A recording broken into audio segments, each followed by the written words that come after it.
Pamalengke nga muna tayo. Nasa Sangandaan Market pa rin sa Caloocan si Edwin Duque. Ako, yung presyo naman ng gulay yung tumataas. RH23, Edwin, good morning. May buntag, Kuya Angel, nagugulat ka sa presyo ng ilang gulay. Kahapon lang, Kuya Angel, itong talong bumaba ng napakababa. Alam mo ba magkano yung talong ngayon?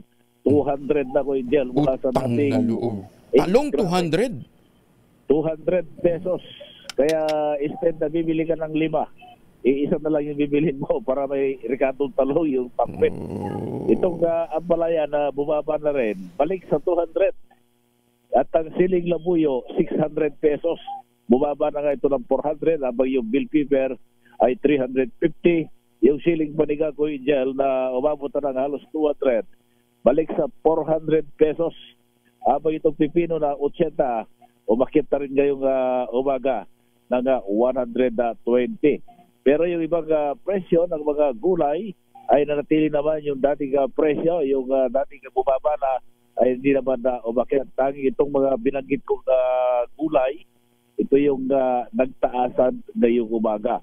Ang kagandaan itong presyo ng karne ay nanatiling 300, ang pork chop 300, ang giniling 300 pa rin, yung pata hulihan 280 at yung pata unahan ay 280, ang liempo ay 400 pesos.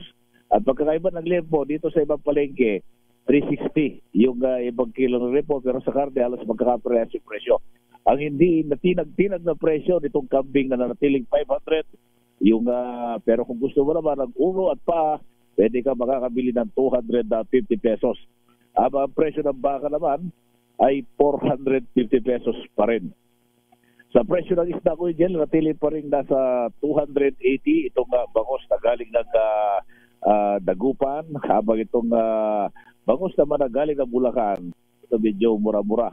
Nasa 240 hanggang 260 pesos bawat kilo. Yung tilapia, itong medyo malit at puting, may pagkaputi ang kulay, ito yung huli ng Bulacan, merong huli sa Pampanga, mabibili mo ng 120 ang bawat kilo. Yung medyo maliit, merong 90 pesos. Ang medyo mataas sa presyo, itong tilapia Batangas, ito yung sinasabi plapla na kulay itim, 140 hanggang 160 pesos bawat kilo. Sa presyo ng galunggong, natiling 280 pesos pa rin. Ang yellowfin, 260 hanggang 300 pesos bawat kilo. Ang shrimps, 180 hanggang 480 pesos.